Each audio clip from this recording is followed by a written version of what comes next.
Hello and welcome in. Please do not leave your luggage unattended on the station.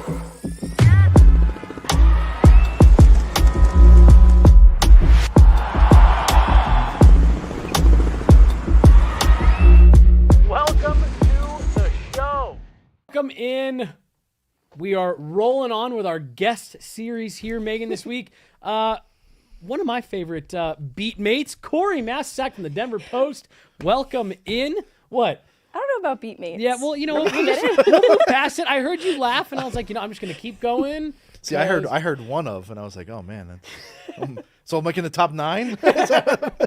How many people are on this? Actually, I just sent our list in for like the PHWA stuff, Yeah. and for the NHL media directory thing. Yeah.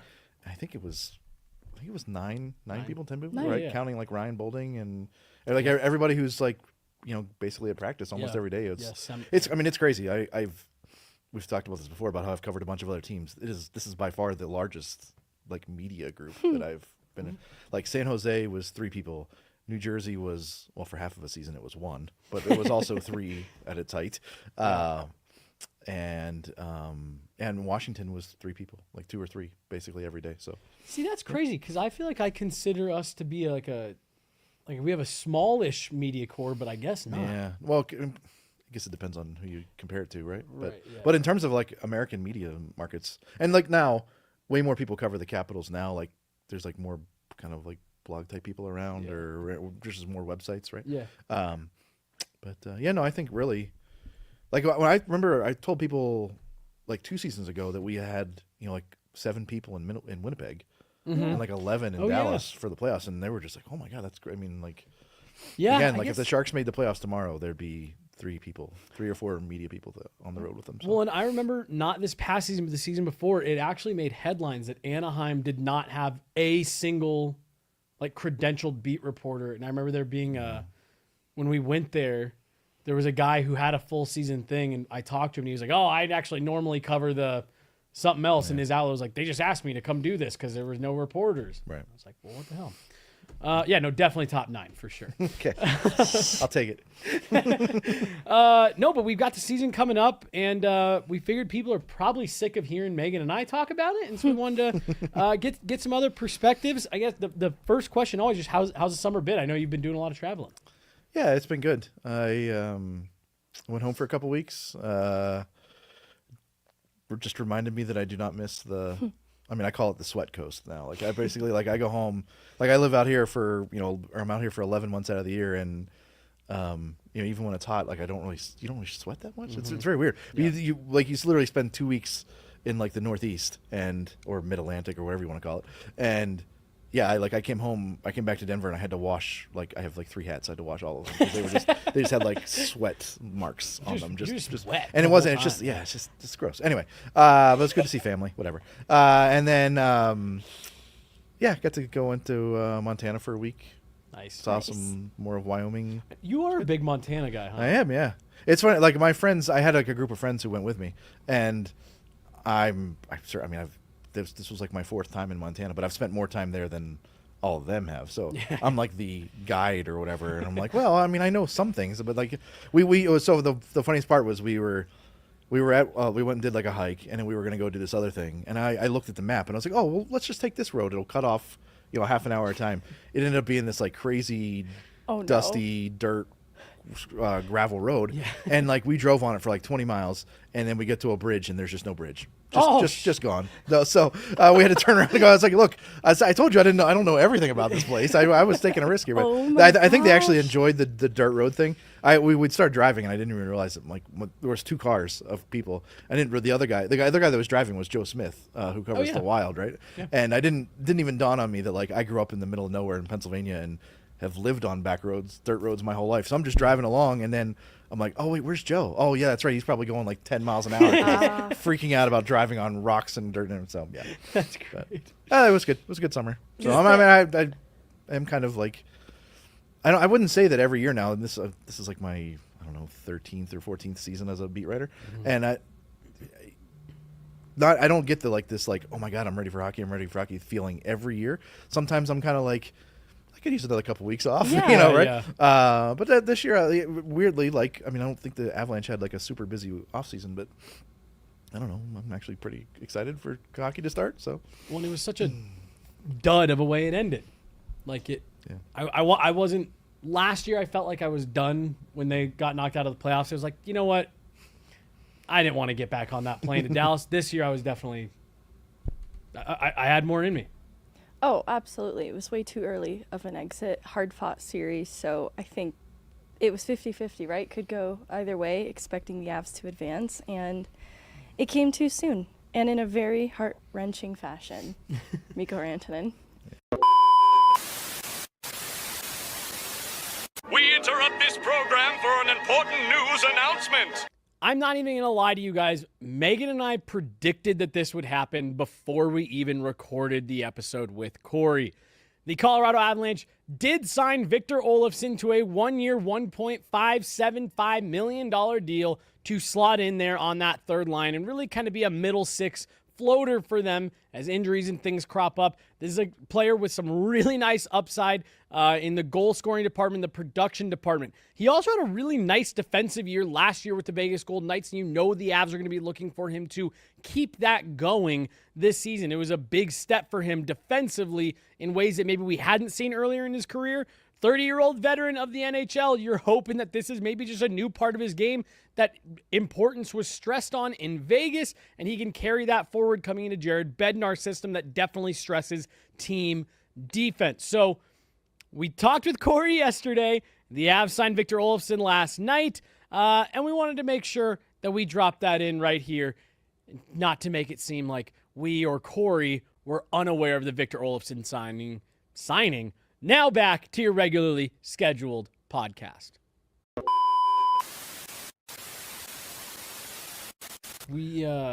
I tell the story often, not often, I have multiple times on this pod, how that third period it started, Nathan MacKinnon scores, and you and I kind of started like, what would a win like this really mean? The second line is starting to go. Could they give Winnipeg some problems? We were talking yesterday. We just wanted to start with, now looking back on it, a couple months removed, that first round series, what do you remember? And just kind of what was your takeaway from it coming out?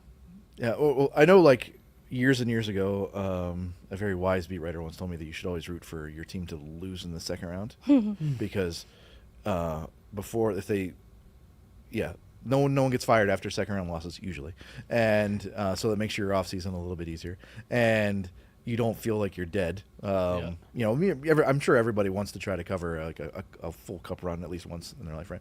But yeah, it was just so weird. Like, I mean, it really felt like, whenever we started talking, like it was like 15 minutes ago, 14 minutes ago in the third period. It's like, I mean, everybody was going to pick them to beat Winnipeg, right? Yeah. Like I think I had written even maybe the day before that whoever wins this game tonight was going to be the betting favorite to win the cup tomorrow, because everybody this kind of happens too. Whenever there's like a big first round series and it's like goes the distance, all of a sudden everyone's like, well, that team, like they've won their hard series. So now they're going to, and man, that was, I mean, the things that I remember about the series are, they lost the series in, what was it, 2 and 3, right? When they had they should have won either of those games or both of those games. The power play really let them down in those 2 games.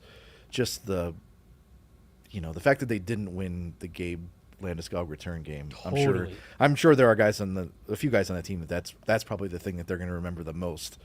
Like everybody, I mean, players always and coaches always talk about how they remember the worst losses more than their biggest wins. Yep. I'm sure there are guys that are just going to remember that they, like, 25 years from now, there are going to be people who are like, remember that game that Gabe came back and they just beat the crap out of the Stars, and then everyone's going to be like, some people are going to be like, no, actually he came back the game before and they lost. Right. And like that's, like Game 4 was like, should have been Game 3, right? And I think if that had happened, they probably win the series, maybe even in 6, and you keep going and a couple days off even. But honestly, I don't know. I mean, I'm sure we're going to ask them all about it the first couple days of camp. It's one thing to lose to the same team for like the third time in 6 years. It's another thing to lose in heartbreaking fashion the way they did. But then just you throw in Mikko, and it's just like, man, I don't. It's got to be one of the tougher losses for any team to come back from, like literally in the history of the NHL. Now there have been other ones too. Like people were like, well, how do you come back from blowing a 3-0 series lead, right? Boston did that, and they came back and won the cup the next year. Yeah, So yeah. sometimes they can't come back from this narrative is too much. Yeah. But it will be interesting to see how Tampa getting swept out of the first round kind of thing. Yeah, And, yeah, and then losing to Columbus, and then that kind of setting off the dynasty or whatever. But yeah, it will be interesting to see just how they handle all the questions about what happened. You know, how much have you thought about it this summer? How are you going to put it past you, etc. Because they really didn't. Miko about it at Nate's wedding. Yeah, that'll be. I didn't. Let's put it this way. I did not think that Miko was going to be there, but it did register to me like, oh yeah, like obviously these guys are still friends. Obviously they're going to be, but there's also probably still a little bit of rawness about it because it was just a couple months ago. So I'm sure there was like a lot of like, I'm happy to see you, but so. But. I found the Sakic-McFarland availability at the end of it all kind of interesting because they seemed at a loss themselves in terms of explaining what exactly went wrong. And I'm curious, with the benefit of some time over this offseason to process it, what do you think it boiled down to that went wrong for the Avs? I think the fact that they didn't win Game 2 or Game 3, right? Like there was, there's like a way to look at it, like from the kind of the overall thing. And I mean, look, the thing that Nate said that night in Game 7, right?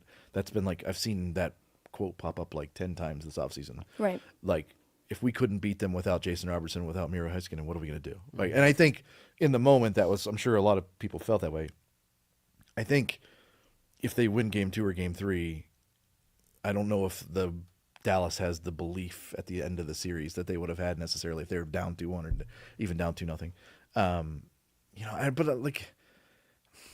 don't know. I think there are definitely playoff series where it's just like this close. Yeah. Right. And it's like not even, like I remember covering the Kings and Sharks, like the Sharks went up 3-0 and the Kings came back and won all the next 4 games. Yep.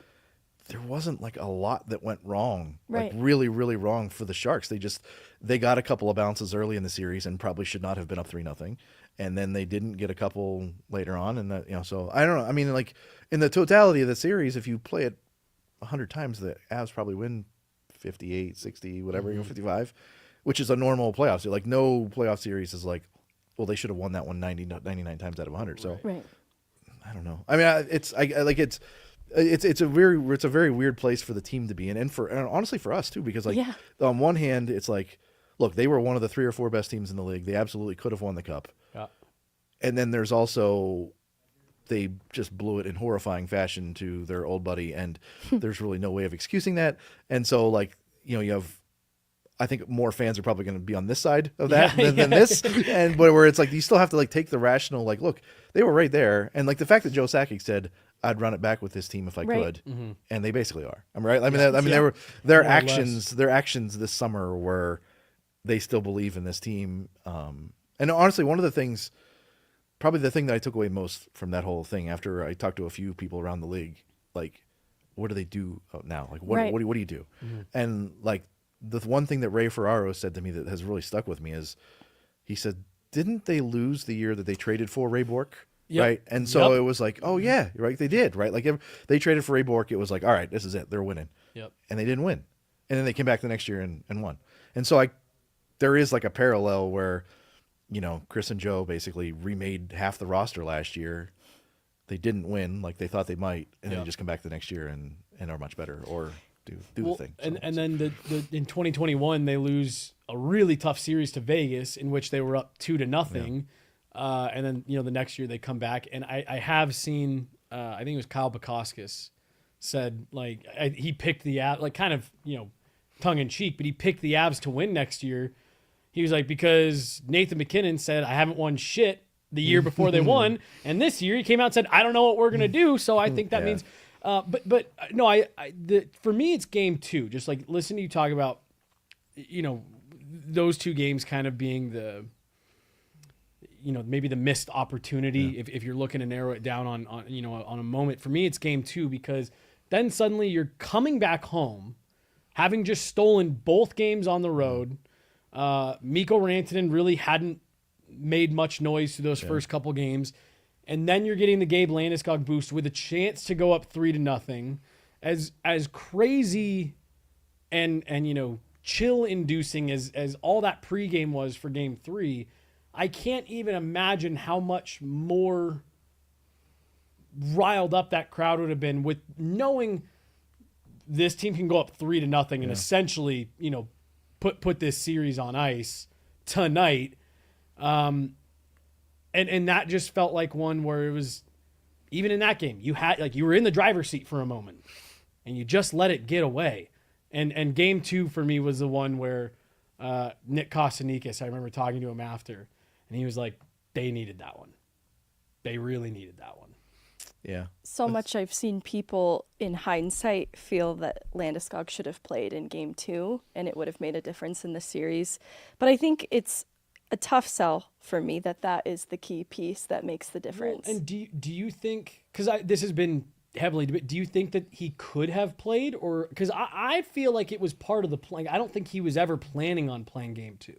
What do you think? I think the concern of controlling matchups in his first NHL game back, being a playoff game, was more important than anything. I think there's a chance he could have played, but they needed to evaluate that when they had more control in the situation, honestly, for his safety. So I think it boils down to that. I think in hindsight, it's easy for me to say he probably could have played, but it wouldn't have been wise for them to have deployed him in Game 2, where they don't have that kind of control over his shifts. And I think similarly, they also lose Ross Colton, and this is where Miles Wood draws in. After having been in and out of the lineup, obviously makes a costly mistake in overtime, but should they have even been in overtime, right? They're not capitalizing on power play opportunities that they should. So where I'm going with this is, I don't think it's as simple as Landeskog should have played Game 2 and they would have won. I think there were other things at play here, including Ross Colton's injury, that impacted the overall result. And I don't think if I could go back in time, unless I knew what I knew now, I would have played Landeskog. Yeah. There was definitely a scenario, and again, this is all hindsight.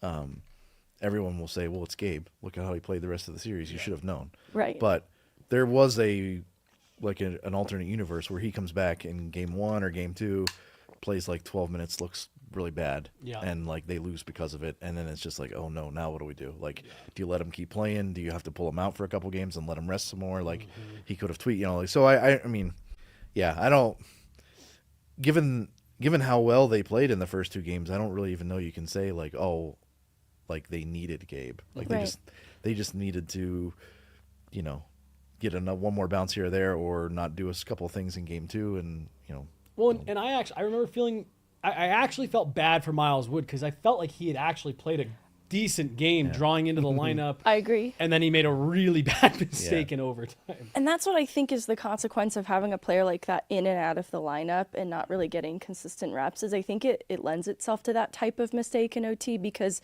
his game in regulation wasn't bad and it was helpful. But I think, without getting too into the weeds of it all, because we'll go into that with the off-season conversation, I just think overall that third line, as constructed without Ross Colton, wasn't enough.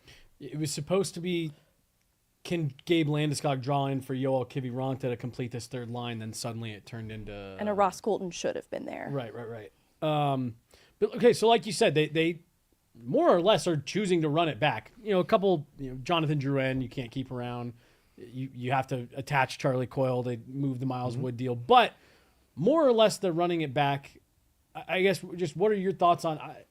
the more that we've kind of settled into this summer, it's like, I think that was the right move, or the right approach for them to take. I mean, I think they have spent so much time in recent years just being forced into not doing a lot, because of the salary cap, right? So I think they, on one hand, you could have looked at this offseason and said, hey, look, they have like real cap space. And then they traded Coyle and Wood, they have even more. And they could have like solved all the problems this offseason, but the solutions weren't necessarily out there either. Like, Like Right. it would have been like a really fine needle to thread to like, okay, we're also going to trade for the guy who's going to be our third line center, and we're also going to get another one more defenseman that we need, and et cetera, et cetera. And then you go into the season, it's like, okay, this is it. They go, like, that's not really how it works anymore. Like you look at even Florida the last couple of years, their team wasn't, they a lot. you don't win the cup at the trade deadline, but everybody tries to, has to do something Give it a usually at last the little deadline. push. And so I don't think it was actually like, I think I had written something right before July 1st about how like this, the fact that they know that they think they know Gabe is good. And yes, that means that Jonathan Drouin's not going to come back, but it also just gives them more like flexibility basically to like not, like, I don't know, this is a rambly thing, but like they're probably not good enough to win the Stanley Cup today, but they also could possibly have like $8 or $9 million in cap space accumulated by the deadline and be able to add like, a really good player. A real splash. And now there's the whole like, what are they going to trade to get that? That's another part of this. But I think they're in that group of like 8 or 9 teams that is probably could win the cup with the right breaks and maybe 1 or 2 more moves. I don't think there's any team out there right now that's like we can win. Today, right? Like there's just no, and it's just kind of where the league is right now.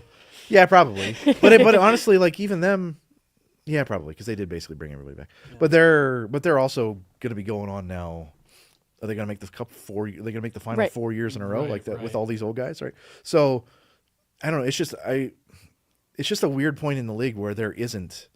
Like we've gone through like in like the last 15 years, there was like the Chicago era, and then there was like the second run for the Penguins, and then there was the Lightning, and then there was supposed to be the Avalanche. And like this past 4 years now, really, it's like it's the same teams every year that are good, and they're all about the same, and there's just no like definitive like at no point last year was anybody like, yes, the Panthers are definitely winning again. For sure. Like by the second round of the playoffs, it was like, oh yeah, the Panthers are winning again. Right. But like they finished one point ahead of Ottawa. Yeah, they were much more of a dynamic, scary regular season team 2 years ago. Like I remember, like they beat the crap out of the Avs that one game, and it was like, whoa, this is serious stuff. And they just like that whole season, it was like, man, this is probably the best team. But it's kind of the same. It just feels like we're running back the same. Like the last couple of years, it's like there's Florida and maybe Tampa and maybe Carolina, and then there's like 4 or 5 teams in the West, and they're all basically the same. And I think honestly, like I think maybe part of it is because 2022 happened here, where the Avs did put together this like Terminator and just steamroll everybody. Like I remember thinking that my first year here was like, I wonder if these players even like Nate and Kale and them, I wonder if they're even like spending too much time trying to compare themselves to the 2022 team when they don't need to beat. There is no 2022 Avs anymore. Right. Like there hasn't been a team as good. I don't even think the Florida has been as good as I agree. that 2022 team. So you don't need to be that good, and that's the bar. But anyway, I'm just saying, like I think fans expect maybe because of 2022 they think there's like one magic move out there, or just get everybody healthy at the right time and don't have Val go away, and then they'll just be 2022 again. I don't think that's going to happen. But I also think like if you look at the Penguins, like 2009 never really happened again for them. They just tweaked the roster enough and won 2 more times with like kind of the same core but a different set of outer core guys, and they figured it out.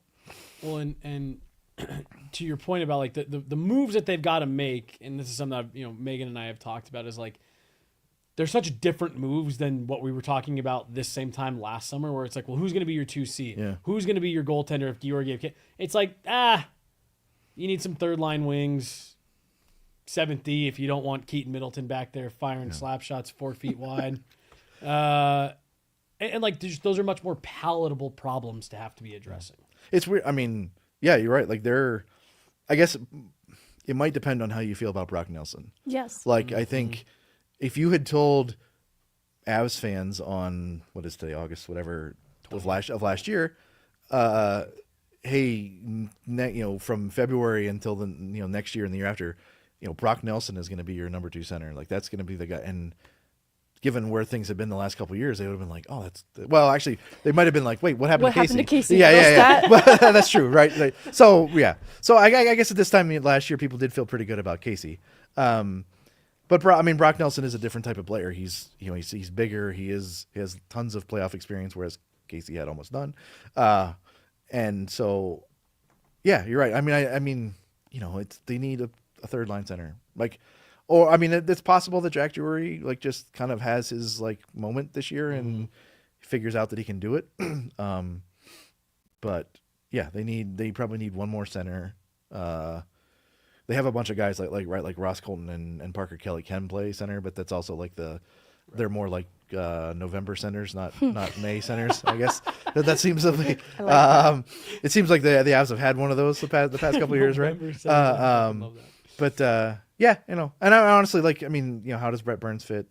And what are they going to do with the fact that they have 4 righties and Keaton? I also, I mean, whenever the first handful of times we saw Keaton Middleton play, it was like, oh man, is he Curtis McDermott, right? Is he just here to like punch some people in the face?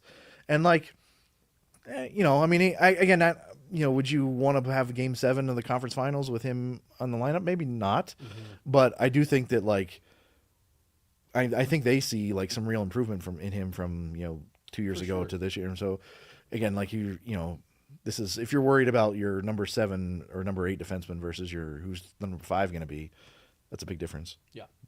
How do you feel about 5 and 6 for the Colorado Avalanche, and who do you envision that to be? Oh yeah, actually, my boss just asked me that yesterday, and I think there's a world where Sam Girard and Brent Burns are like peanut butter and jelly. I do think world. I think given the way that Sam likes to carry the puck and the way that I kind of remember Brent playing, more so in San Jose, I didn't see a ton of him in Carolina, but he is more of like, if you think of like a soccer field, he's more of like the like deep lying midfielder. He's like the defensive midfielder at the back. Yeah. And Sam is more of like the guy who goes like box to box. So I kind of see that as like, man, I think that could work. The 2 issues are, do they want to play Brent Burns that much? I mean, I'm sure he wants to play 25 minutes a night. He's done that his whole career. But like, do they want to play him more, let's say, at even strength than Josh Manson? And then also, do you want your third pairing to be Josh Manson and Sam Malinsky, and which one of those guys has to, like, it's weird. Like, I think of the 3 righties one of them has to play on the left side. I think Burns is probably the most, he has the most experience. I think if Sam Malinsky could do it, then you just do it, because he's the youngest and most mobile of the 3, etc. So I don't know. Yeah, I mean, obviously that'll be like one of the first few days of camp. Like, what is Jared gonna do with these 4 guys? I do think that Girard and Burns, because the other thing is, like, it's been kind of a recurring theme the last couple of years where Girard and Manson are both very good hockey players. They're both paid the right amount of money, or even a little bit less than what they probably should be getting for what they do. But sometimes it just doesn't work between the 2 of them, and it seems like it should, like offensive guy, defensive guy. Just sometimes it just doesn't work exactly right. So I would be surprised if we don't see Girard and Burns at some point, just to see what it looks like. For sure. I hadn't thought about that combination at all. Yeah. I like that. I like it a lot, and I'm nervous about Manson Malinsky. I really like Sam Malinsky. I think he's going to take a big step this year. He's going to take a big step this year. Really speaking to the complementary fit of each player together, and just in looking at who Bednar has tried Malinsky with, I've seen him with Girard and I've seen him with Taves, and maybe some of that was not wanting Manson and Malinsky, 2 righties, needlessly together, but just nervous. I'll believe it when I see it. I like both players, just don't know if I like them together. And it won't surprise me if we do get like Keaton Middleton and Josh Manson together against certain teams early in the season, just as a, see what they, and honestly, like, we still have a couple weeks before camp starts. There are still at least 2 left-handed defensemen out there that, if I were running the team, I would certainly be interested in inviting to camp to see what happens. So yeah, I don't know. I mean, I think they may still be looking for a left-handed number 5-ish defenseman again for the 3rd straight year or whatever at the deadline, but it'll be more of like we're rounding out things, not like, oh man, we need it. I think Ryan Lindgren was like a we need it. Yeah. Right. Yeah. Like they really needed him or somebody like him, and even Sean Walker. I guess he's righty, but whatever. But like that, it didn't. It feels like their defense could be complete right now, but if they could upgrade it, that would be better. I do also wonder about the Gagne kid that they signed yesterday out of UNH, 6'5" lefty. they gave Sam Malinsky a look in his first full year pro.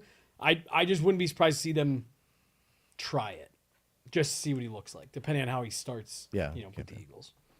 I don't know, but I was intrigued.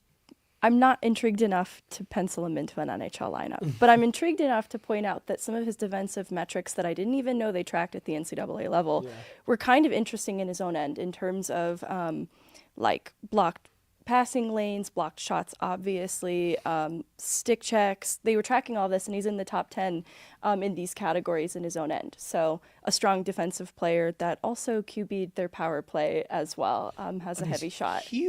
Huge player. So I think those defensive metrics, seeing that, sold me a little bit more on what he is and being a defensive defenseman. But I'll stop short of putting him in an NHL lineup tomorrow. You covered Brent Burns. I did. I remember you told us about 24 hours before they signed him, you said, I would love Brent Burns here. I don't know if you guys would love him, but I would love it here. What's it like covering him? What are we in for this year? So okay. So I'll preface this by saying I caught him like at the tail end of his time in San Jose when the ship had sunk, right? And it was like going towards the bottom of the ocean. And so there were some veteran players there that just weren't happy, right? Like they had been great for years and years and years, and now they were, they hadn't actually, his last year, they hadn't actually committed to this where they're at now. They were still trying to win, and they couldn't win, which to me, if I were a player, I think I'd rather be on a team that knows it's going to stink than be on a team that thinks it can still scratch and claw and ends up stinking. Like they were, so, he was often not in a very good mood. I think I will say this. This is the reason why I said that is, he has some days where he'll be like the most insightful guy in the locker room, and he's like really fun to talk to, and he's great. And then he'll also have days where he's just like kind of ornery, right? That would be a good way to put it, right? So I think, and I think I'm interested to see like how, like as an example, because I'm old, and I have these examples to pull from. Mackenzie Blackwood is a very different person to deal with the media now than he was in New Jersey. In New Jersey, he was just kind of like a goofy kid. He was kind of like, you'd talk to him and he'd kind of be like scatter shooting all over the place. And now he's like older and mature and focused and he's a good interview. And it wasn't that he was bad in New Jersey. He's just different, right? You laughed at that. I laugh because he's still really silly to me. Well, okay. But it's like it's like mature? It's like it's in levels, right? Like he was. He was. When I say like, there were definitely maybe some older players in New Jersey that were like, this kid needs to get it together, or he's not going to have a career level of goofball. Whereas that's not. Now he's.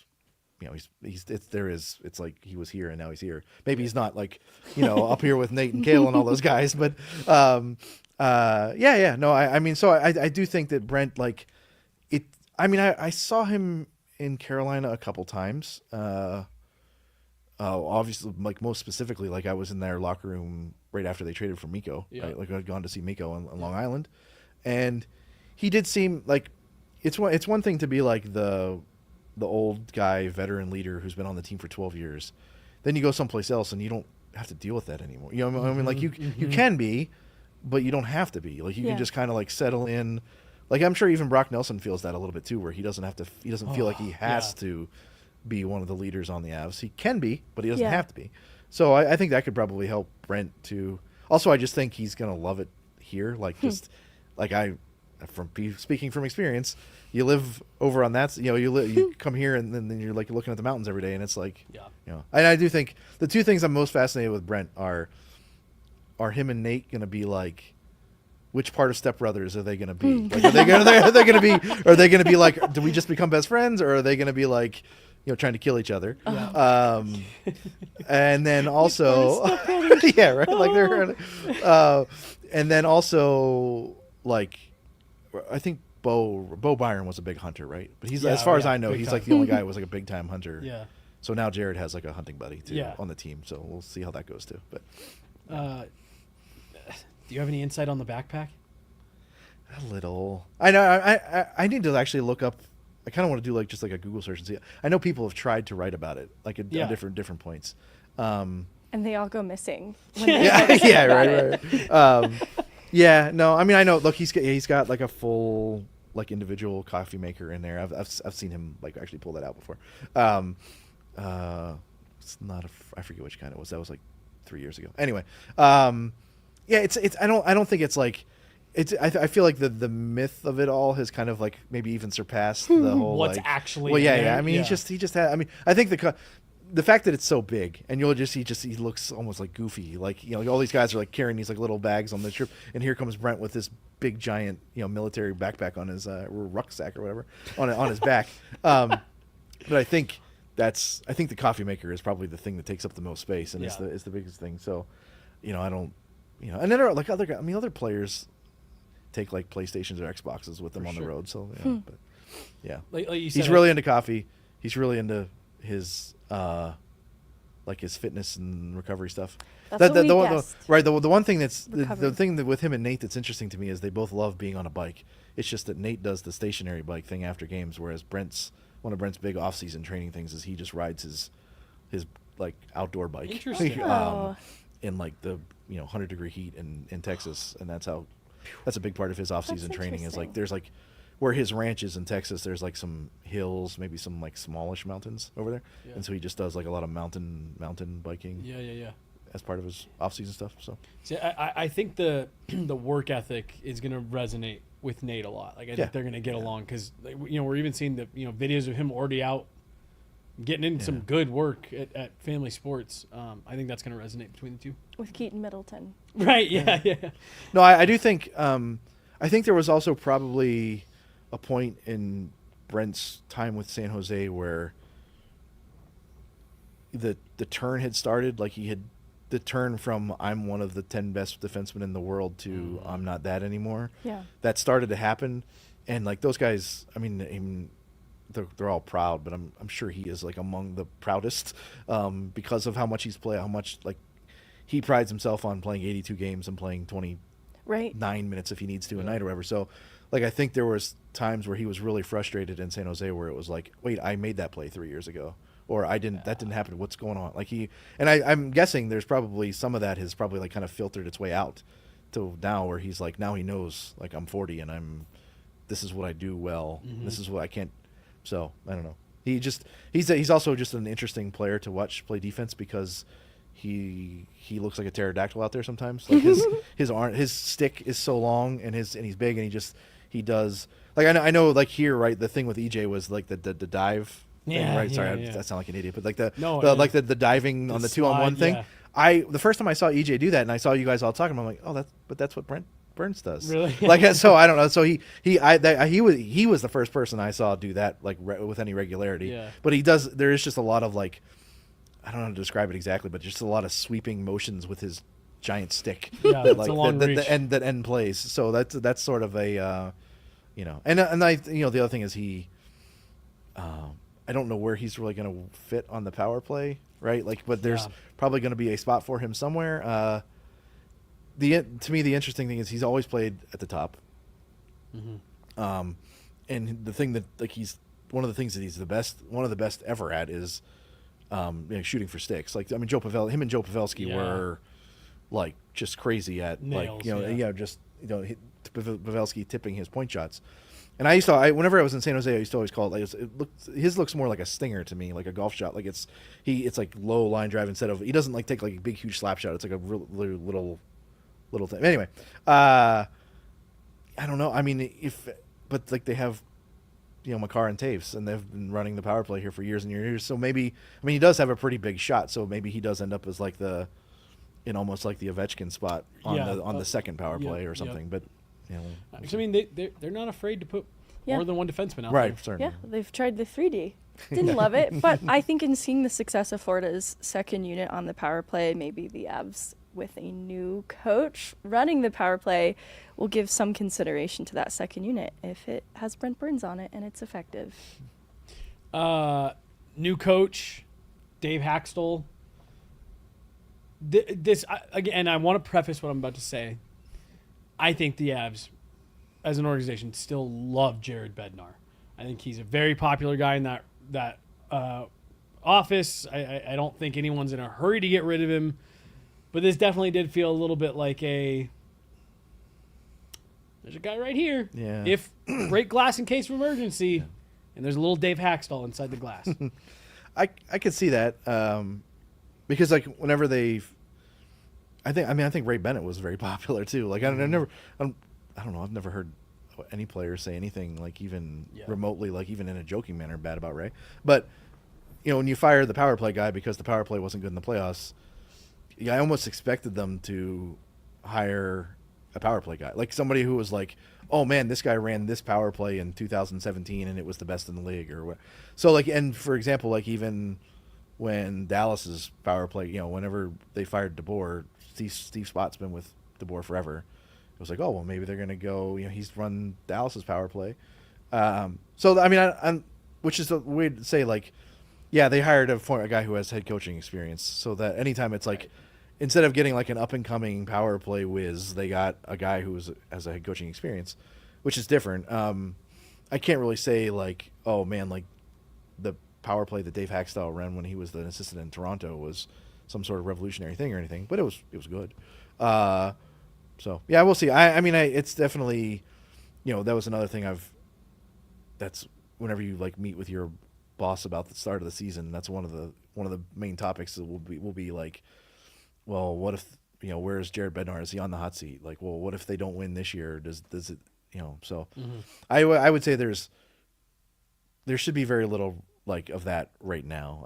Just because they, and conversely, like, I know that they did win one more time, but like the Lightning have won 4 playoff games in the last 3 years. It's like since the Avalanche beat them, like it feels like that doesn't really register like on like the national level nearly as much as, Colorado getting beat by Mikko Rantanen with a third period 7-game 7 hat trick. So but again, I do remember thinking after the season ended last year, when we were sitting there waiting for Chris McFarland to like say we had to get rid of a good man today, and it was like, oh no, okay, Ray Bennett.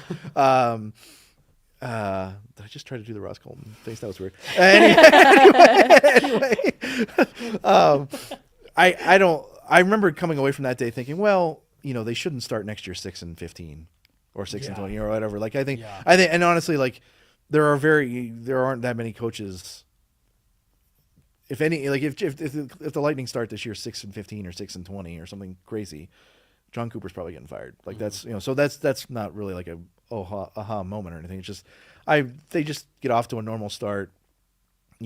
Last year it was weird because of all the injuries and foul suspension. So like I think if they just have like a normal start to the year, and goalie, problems. and they have goalies. I think it'll be. I mean, and then you get to the end of the season and.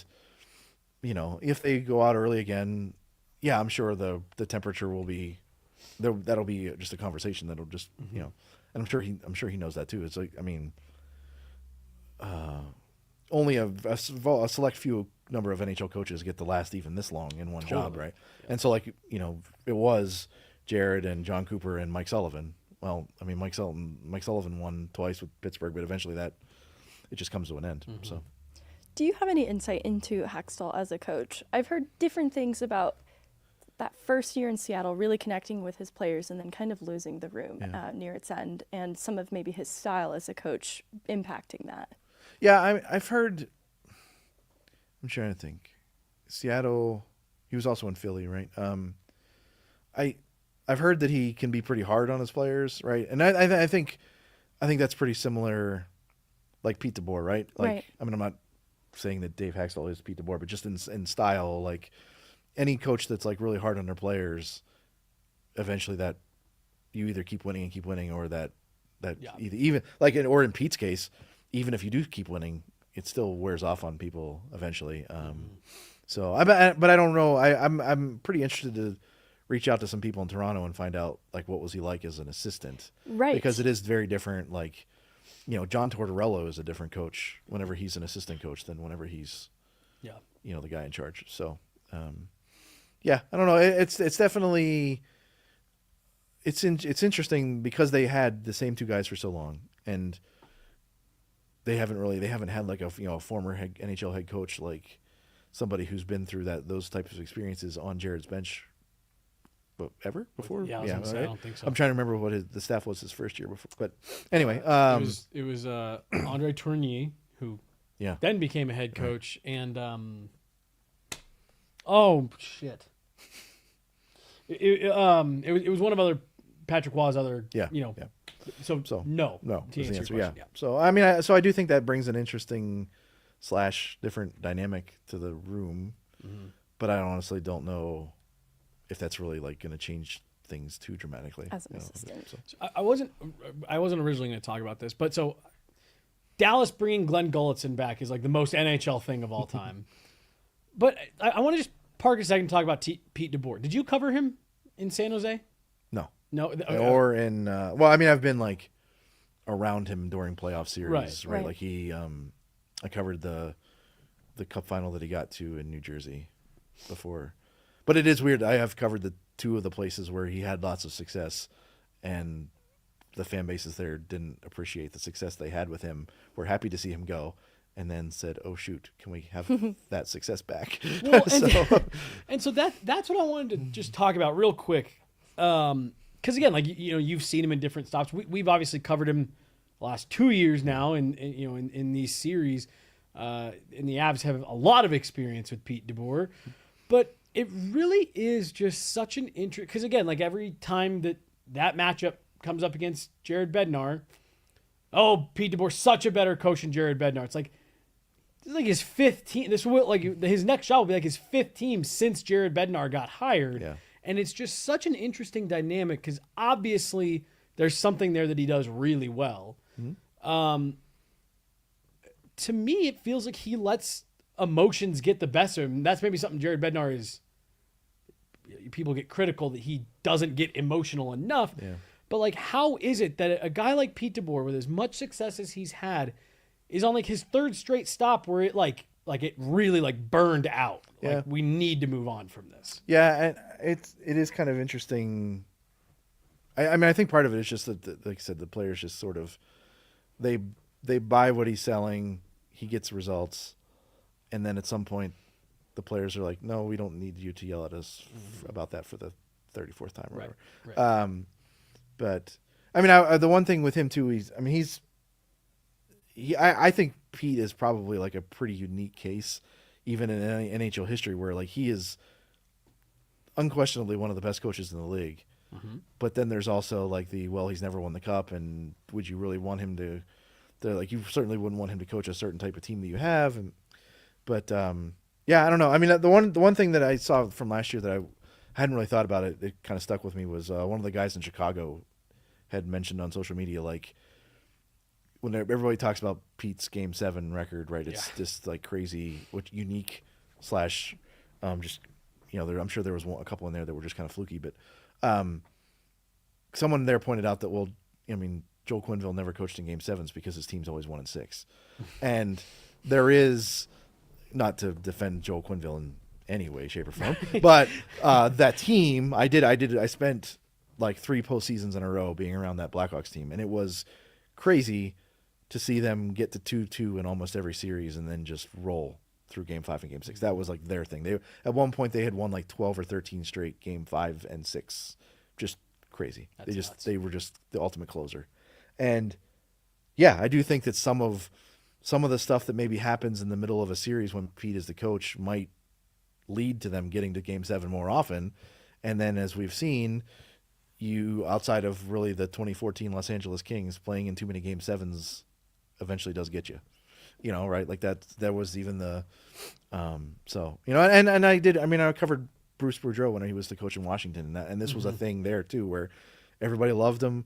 They had crazy amounts of success, but then they didn't win enough in the playoffs, and eventually the arrow started pointing to him being too emotional on the bench.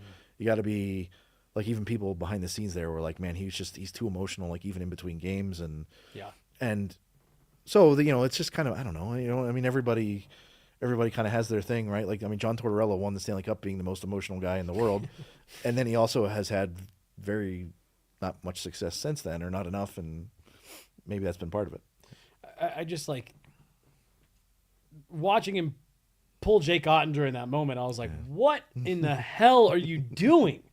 because I told Megan, like, I didn't think there was any way, like, even if Dallas came back and won that game, now you're in an even, like, trickier situation of what do I do next? And yeah, I just wanted your opinion, because I know you'd covered him, you know, to some extent in New Jersey and all that stuff, and it just seems to have a very similar crash and burn every time. It seems to boil down to impulse control.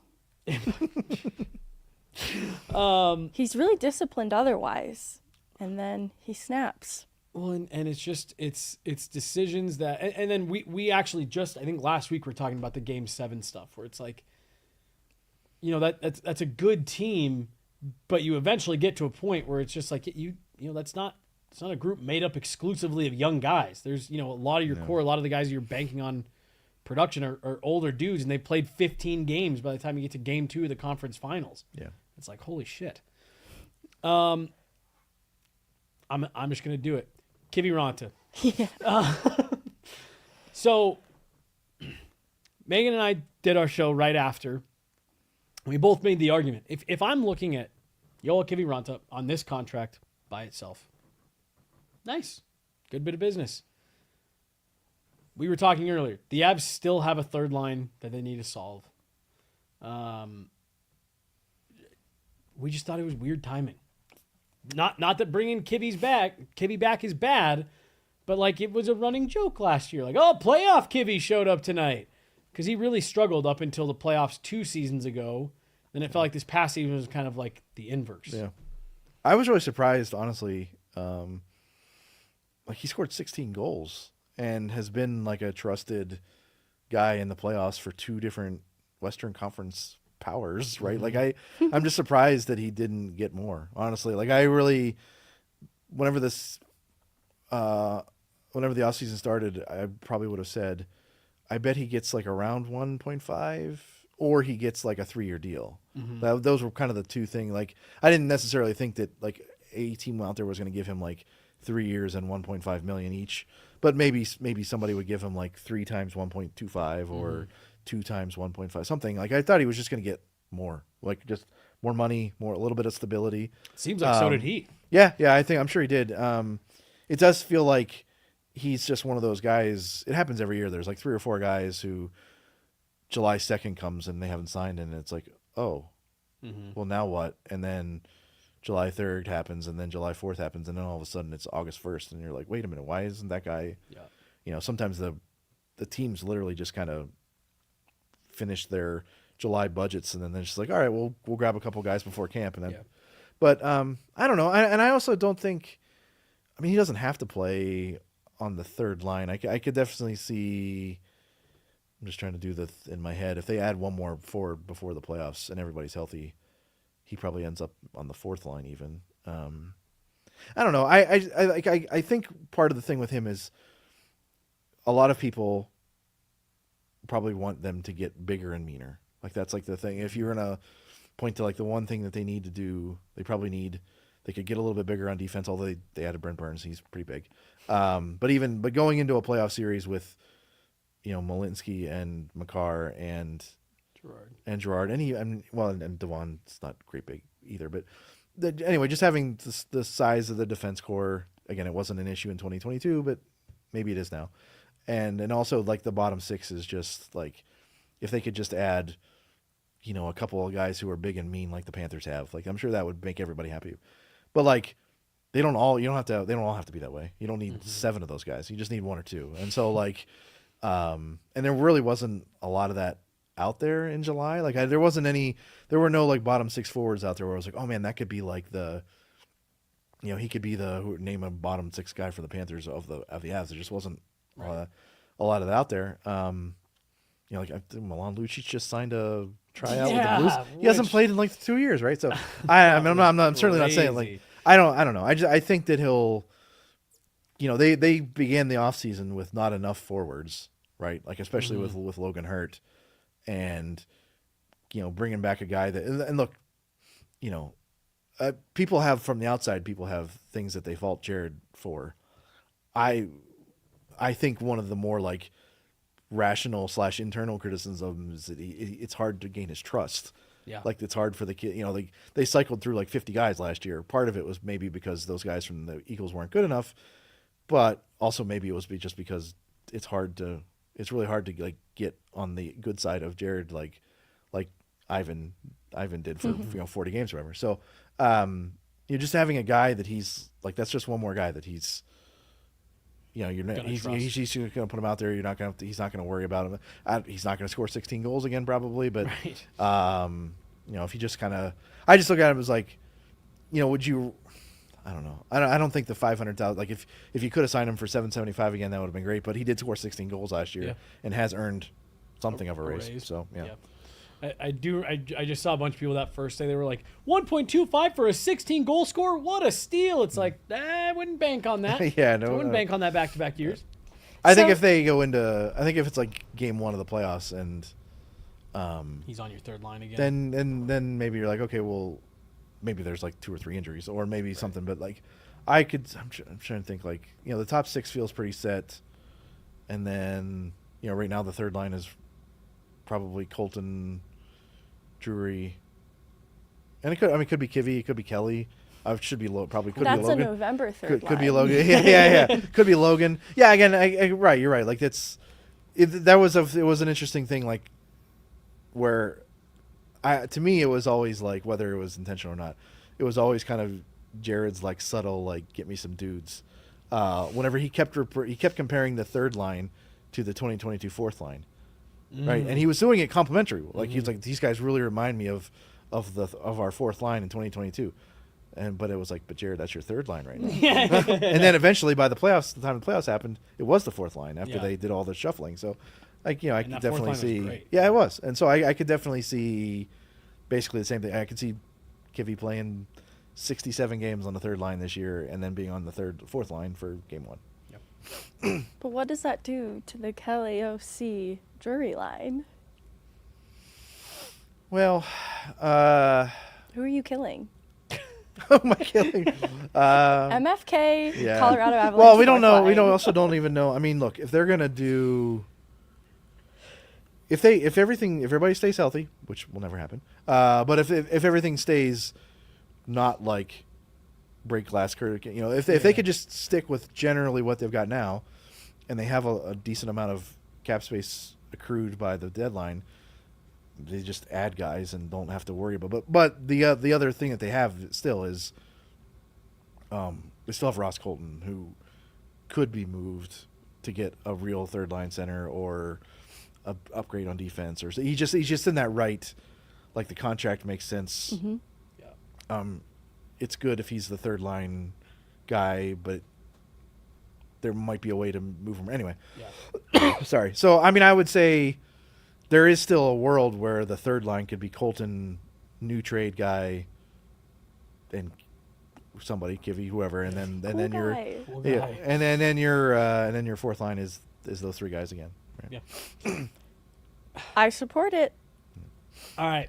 I don't have much more for you, but I do have one last question, and I think I know where you're going to go with this. It's a name that I've floated for a PTO just to see if it makes sense. He wants to come back. Kuzi? Evgeny Kuznetsov? Oh.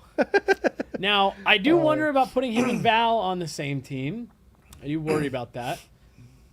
But does this guy have anything left in the tank? That's just a name that we've at least entertained Yeah. if you got him on a 1-by-1, show me that you can play in this league again type deal. I don't know. I mean, my first thought is, oh man, Jared would hate him. But I don't know. I guess it could be. You'd really have to like get him in here and see where his I will say it, like near the end, like he is maybe the number one reason why Alex Ovechkin has a Stanley Cup. Mm-hmm. Like they were basically the first half of Alex's career, they could not find another center to play behind Nick Backstrom.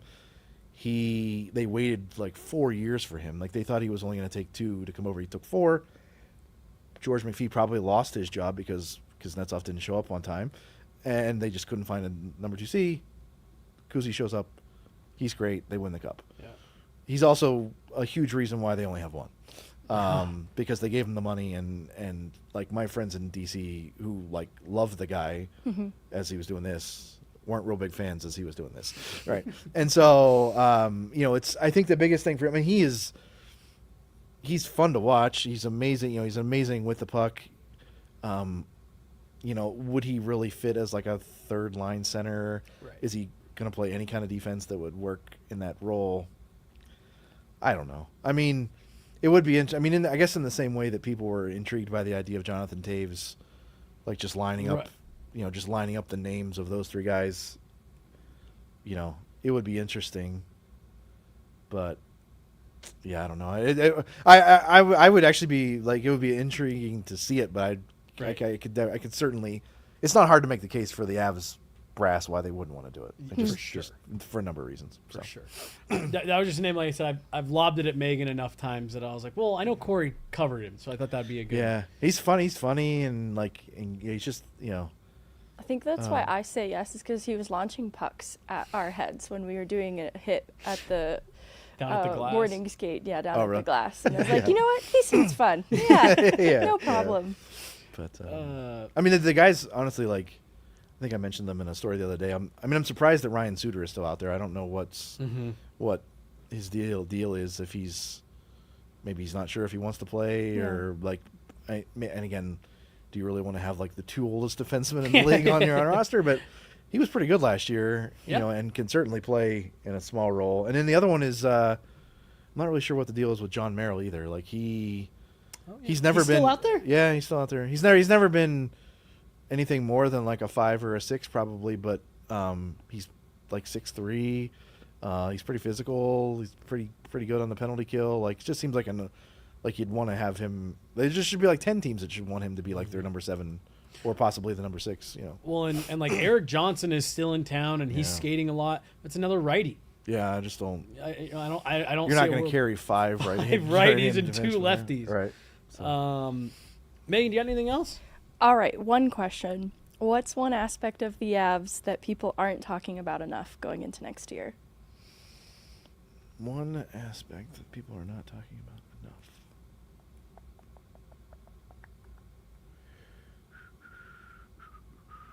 That's a good question. I don't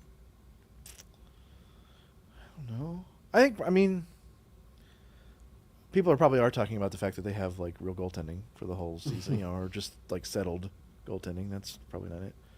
I mean, I think honestly, maybe just to me the thing is like going into last year was such a mess because Luchuskin was suspended, the guys got hurt, Drouin got hurt opening night, the goalies fell apart.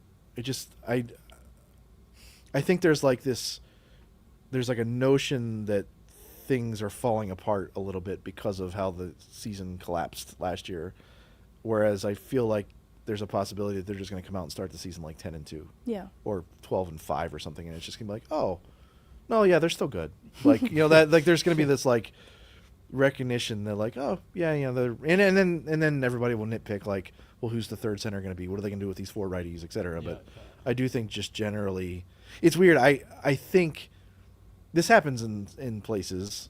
It definitely happened at one point in Washington for me, where it feels like the outside, the rest of the hockey universe looks at the Avs a different way than the local people do. I think like there's like the local people have gone this way. Sometimes you have teams like the ones in New York where it's like their fans are always we're the best. Why you don't you said we're only going to win 5-2 tonight. You suck. But whereas here it's the opposite. I do think there's like the level of like confidence and the fact that they're actually going to be good this year should probably be a little bit higher. Now, whether or not they can actually win again, and if you're basically basing everything on whether or not they win the last game of the year or not, then that's just a different way to look at it. So we're going to wind today's show down. Corey, we so appreciate you coming by. But we were talking yesterday in the office about like, oh man, we have Corey and we got to talk to him about his food recommendations and what's the best thing he's eating this summer. And then wouldn't you know it, you throw us a bone and go out and announce that you're launching an NHL food journal. So I guess first just tell us about the journal. And I got to give you some credit. Blake, our boss, who you've met, had to go to Dallas for something a couple weeks ago for a shoot, and he's like, "Oh, I want to get the best barbecue." And I said, "Bro, Ferris Wheelers." Yeah. We went to all the big ones. I said, "I think that was my favorite." He's like, "I've never even heard of it." I said, "I hadn't either, but guess who had? Corey." And he's the one that told us to go there. So, food journal for. Well, I think it's just gonna be like I do those like Avalanche journals on Sundays. Yep. Not every Sunday, especially in the off season, but during the season, most Sundays. And so I had told my boss, I don't know, 3 or 4 days ago, I was like, look, before the season starts, and actually I'm going on vacation for one more time. So like something to run while I'm on vacation. I was like, I'm going to do a Sunday story on just like, here's the Av schedule and here's like my favorite places to eat in all those cities.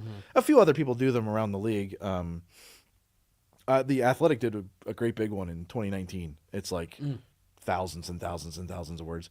And there was like probably 4 or 5 of us that were like, everybody on staff could have participated. Yeah. Obviously I was very excited about it.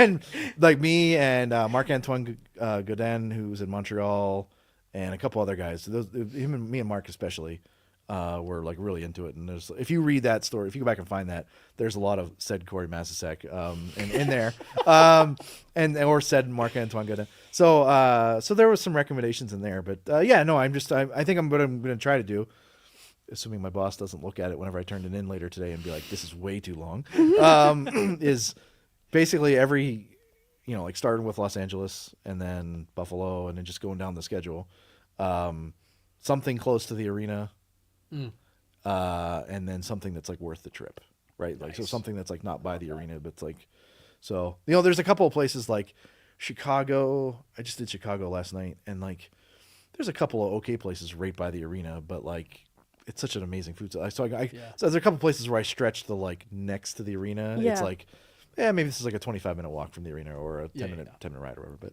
so It like we walk everywhere in those cities, so it's like, but if it's walking distance for us, it's close to the. And for me, I have to, I really, because there was I think I had a mailbag question either last year or the year before that was like, could you rank the NHL cities based on like the food, and I did it like in tiers, and I did it. I wanted it to do like within walking distance of the arena, and then not within walking. But like for me, I lived in New York for almost 11 years. And if you live in Manhattan, you just like, to me, it's not. I have walked from my house, which is just south of 285, and like the 285. I live in South Denver, right? I've walked from there to Cherry Creek before. It's like, it's not, I mean, if the weather's nice here, people, you say that and like, wait, everybody hikes here. It's not, if I told you I went on a 23-mile hike yesterday, you'd be like, oh, cool. Wow. But like walking from South Denver to Cherry Creek somehow makes me an alien. So, but anyway, but to that point, like, I don't know, like in Chicago, I walk from the United Center back to downtown after morning skates if the weather's nice, just to get just a good exercise to me. It's nice to see the city too. And there were times when you wouldn't have done that in Chicago, but now it's actually totally fine there. But anyway, so I do, whenever I say near the arena, I got to be like, oh wait, you know what? Somebody's not going to walk 37 minutes from the arena in Toronto to go get good food. Yeah. I will. That's my thing. So I tried to find something like a little bit closer to the arena, right? But all right, this is the last one. Best thing you've had to eat this summer in the off season. So I think you recently did an Instagram. I was scrolling through all your. Yeah, and I actually need to update. I haven't really done a whole lot of that this summer. I would say. Sorry, that's a tough question. Yeah, no, I'm trying to keep it to Colorado too. I took a couple of my friends to Cart Driver in Rhino, the pizza place. Oh yeah. Yeah, that's definitely about the pizza there. Definitely my favorite pizza place in Denver. And not to What's make it called? Cart Driver. Cart Driver. It's nearby. I haven't been there. It's in Rhino. Yeah, Okay. it's in one of those. There's that little area where there's like, it kind of looks like old shipping carts. Okay. Yeah. Or crates, carts. Yeah. Yeah. Anyway, and then probably, not to make this entirely about pizza, but I had a secret stash in Crested Butte. Oh yeah. It's pretty relatively famous for I haven't people been who there, pay attention. Yeah. Yeah, and I mean, it was one of the places that Ryan Boulding had told me about, our Crested Butte. expert, and that's the best. That's the best pizza I've had, like in the Mountain Time Zone. Really? It's like not traditional in any way, shape. Is it mountain style pizza? I'm really still know what that struggling to figure means. out what mountain style. But I know you guys have your pizza here, but I don't really know what it means. it's yeah, it kind of is. It's just the at Secret Stash, it's like they just have like crazy. I had like the Thai one. So it has like all kinds of Thai flavors on it, and it was just crazy. But like Cart Driver is just Neapolitan Italian. Yeah. The thing. Right. The thing. Wood fired or yeah. It looked really good.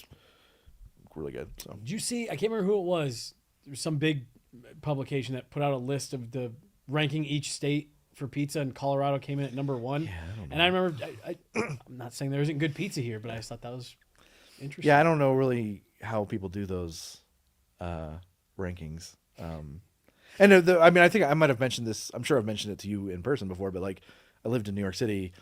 I am both very pro the pizza in New York City and also anti the way people act about their pizza in New York City. Totally. Like I think the concentration of great pizza places in New York City is unmatched anywhere in the world. Mm-hmm. Like every neighborhood has 2 or 3 pizza places that would be the best pizza place in name any other city in the country except for Chicago. And so that's cool, but like it's not like the best pizza in the world. You can't have any other pizza like that. Like there's great pizza everywhere, you know. And there is great pizza here. And like even randomly, the other again, this is not supposed to all be about pizza. When my friends and I were in Montana, we were in a small town in Montana. It's called Big Timber. It's like an hour east of Bozeman, and there's a pizza place there that was just out of this world. I was like, I told the girl, I was like, you could drop this place in the West Village tomorrow, and you'd do great. Damn. Like it was phenomenal pizza. So yeah, you know. My parents are from New York. Mom is from New York. Dad's from New Jersey, actually. But they're snobs about New York style pizza. But they found it in Colorado. There's a place I know in Denver and a place down in the Springs that they go to because it's authentic. So What's the place in Denver? I won't tell anybody. Oh, interesting. No, All I'm right. just kidding. It's called Famous Jay's. It's pretty good. Famous J's. It's Damn. pretty good. I'm a big Slice Works guy, and I didn't realize that was Pete DeBoer's place. Oh, He was, yeah, always yeah. telling people. You definitely got some love during the playoffs, eh? Yeah. Well, because we live downtown. My wife and I, we walked over there a couple times a week, and so when he did that, press, and I think it was Kostanikis who did that article on it. I was like, oh, damn, that's like my pizza place. Cool. Yeah.